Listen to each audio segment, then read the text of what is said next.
Hello, we're Group 7 and we have been asked to do an export analysis of korsbæk for the management board. Through this presentation, we will go through the analysis with a special focus on the chosen entry strategy. It all started with korsbæk, which is a themed park of the already existing Park Bakken. It opened on the 30th of April and is based on the beloved TV series Matador. Already before they opened, it was deemed a success, which has made the maker, Thomas Trasko, very curious about the export options. As for the internationalization, normally there are a lot of factors that goes into the interest for a company to look at the internationalization way. Of course, there is the managerial urge, which is the biggest reason for this company. But financial and strategically also plays in for them. At the moment, korsbæk is in the fourth window of internationalization strategy, and this is due to their lack of experience in the foreign market. This could also be a barrier for them, since the culture, both in consumers and in businessmen around the world, are very different. We use a marketing screening process to identify a group of countries that is promising when it comes to the future expansion. We narrowed down the list of countries where Matador was broadcasted to 18 countries and used Pestle to identify the most important criteria when comparing them. We weighted criteria according to their importance, and as a result, the countries with the highest scores are Finland, Sweden and Netherlands. Furthermore, in the next step we continued with the fine grade screening, looking at the market attractiveness and competitive advantage. And as our research showed, Finland stays the most promising target market for exporting the concept of korsbæk. As for the micro-segmentation, we looked at different demographic and psychographic criteria. First of all, we look at the interest in Matador, if the people are aware of the actual series. We decided to target people over 35, as they are more likely to be familiar with the concept of korsbæk, and they have disposable income and are visiting amusement parks. But we also want to target the families because we believe that they tend to go to amusement parks more. And looking at the culture of Finland, we used Hofstede's model, comparing Finland and Denmark. And we see the Danish and Finnish society is similar due to high individualism, low poverty sense, and low masculinity. Also, Trompenaar's 7 dimensions show that Finland has the same result as the other Scandinavian countries. So all in all, resulted in choosing Finland as a country for our future expansion. In order to choose the most appropriate entry mode, we assess several factors which can influence our choice. These are divided in the following categories: internal factors, product, desired mode characteristics, external factors, and transaction-specific factors. The two internal factors what we have to consider are the firm size and the international experience. The company is very small and it has a little resource availability and commitment. So that means the company size needs to grow, and it leads to externalization, so it's a minus. The company's international experience is almost nothing yet, since the concept is started to operate it for the public since the end of April. That has a huge influence on the decision about exporting, so we give a higher weight because that will create externalization. So it's double minuses. There are two factors which describe the product category. First of all, the product complexity is very important because there are a lot of small and different components which have to put together to give the full spectrum. And our product is a complex concept of creating a special experience for customers. So that leads to internalizing, and because it's so important, it's double pluses. The product differentiation advantage is coming from the uniqueness of the product, since our product is based on a special Danish series, which is absolutely unique in Denmark and of course in other markets. We see this one also as an important factor which leads to internalizing, so it's also double pluses. The desired mode characteristics cover three factors. The management is not so risk-averse, since the managerial urge has a strong impact on the decision and they don't see any obstacles, so they have the courage to look for optional markets with their own abilities, so it leads to internalizing, so it's a plus. The second factor is the question of control. That's one of the key elements because of our concept has to be controlled as much as it possible because of the licenses. They have to stick to the strict rules and have control over the process. So this leads to internalizing, so it's a huge double plus. The third element strongly related to the control, since our flexibility is limited by the licenses. Everything is made according to the licenses. That leads to internalizing, but since we wait in the control, that's just a simple plus. Yeah, let's go through the transaction-specific factors. First factor is the tacit nature of know-how. The company has the right skills to make the concept true. For them, the meaning of Matador is clear because it's absolutely Danish, so it leads to internalizing. So it's one plus. Through Hofstede and Trompenaar's cultural models, we know that the distance is small between Danes and Finns, and we know from the business etiquette that the Finns tend to be punctual and straightforward, so the risk of opportunistic behavior is low and we can trust in them, so that leads to a minus. And since we can trust in them because of the big business culture is similar, which leads to a smaller transaction costs, so we have to give a minus for it as well. So, just we have the external factors, what we have to consider. We have to look through how big is the social cultural distance between the whole and the host country. Since the distance is small, the company prefers to do itself, so it leads to internalization, so it's a plus. And since the company is not present in the Finnish market, we see high country risk because we don't know so much about the local market specifications. So we need somebody who gives us a better overview and have the right knowledge of the local market. This is a huge influence on our decision, and it gives a minus.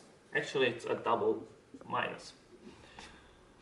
Since the market size is big and growing, there are plenty of opportunities there, and the company has the opportunity to achieve a high profit. So we want to keep our business in our hand, so it's simply a plus.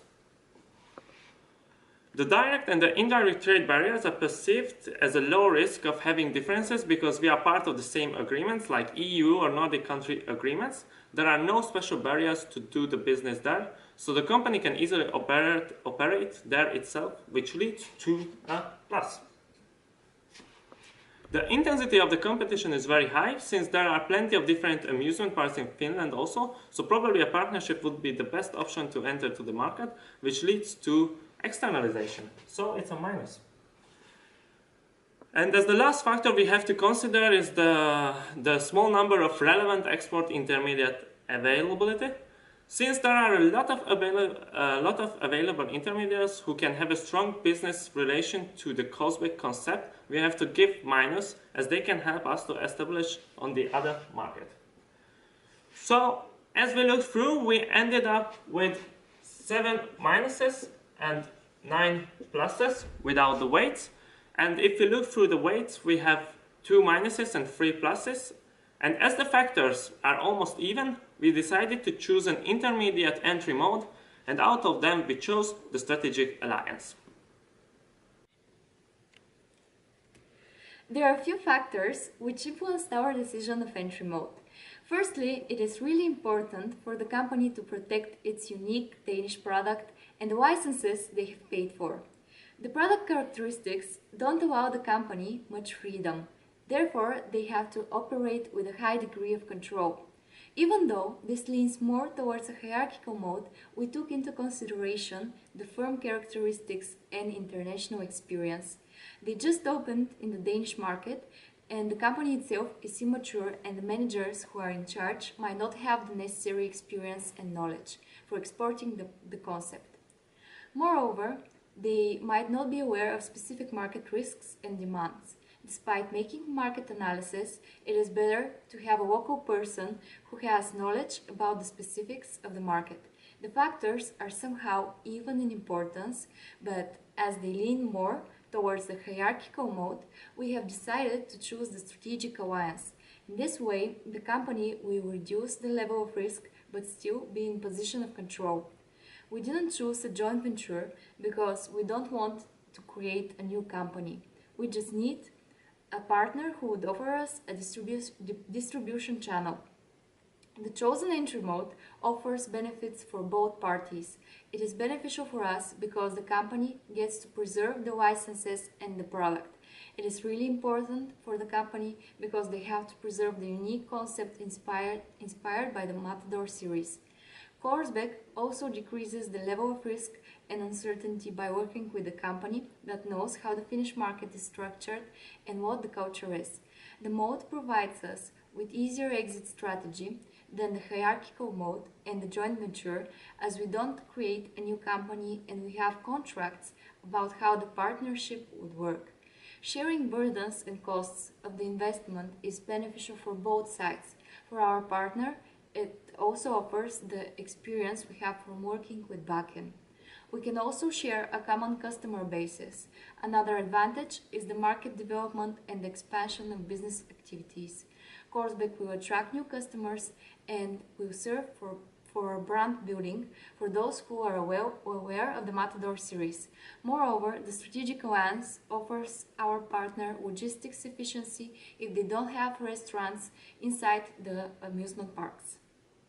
Moving on to the financial analysis of the project, we were offered two loans that we could take up to put up the venture. First one was the annuity loan and the second one was the serial loan, both being on a sum of 12 million euro. As we can see, the initial costs are slightly higher in the serial loan because of the fee, which is 7% compared to 5% in the annuity loan. Other costs are the same at a level of 100,000 euro. What it means is that the initial payment that we receive in the serial loan is 11,060,000 euro compared to 11,300,000 which we would receive getting the annuity loan. Moreover, the payment terms in the annuity loan, we pay one annual payment, whereas in the serial loan we have 4 quarterly payments.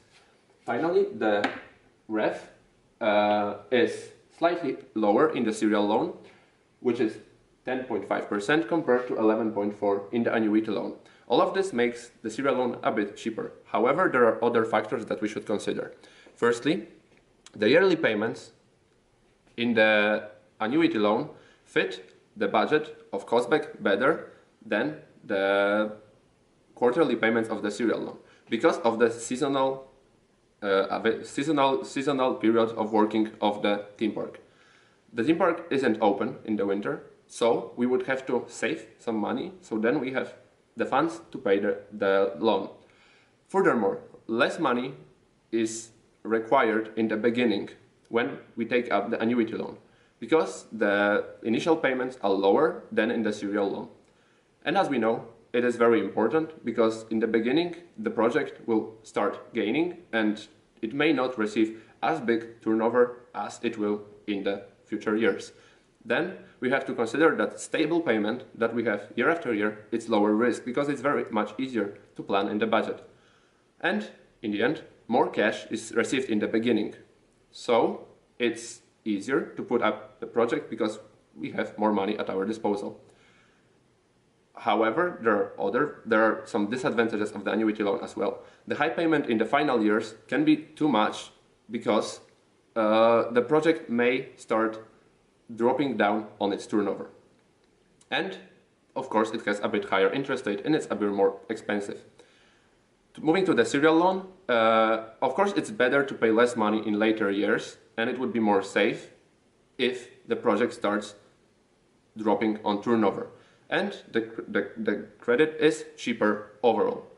However, the quarterly payments are hard to implement because they're totally not suitable for the type of cash flow that we have.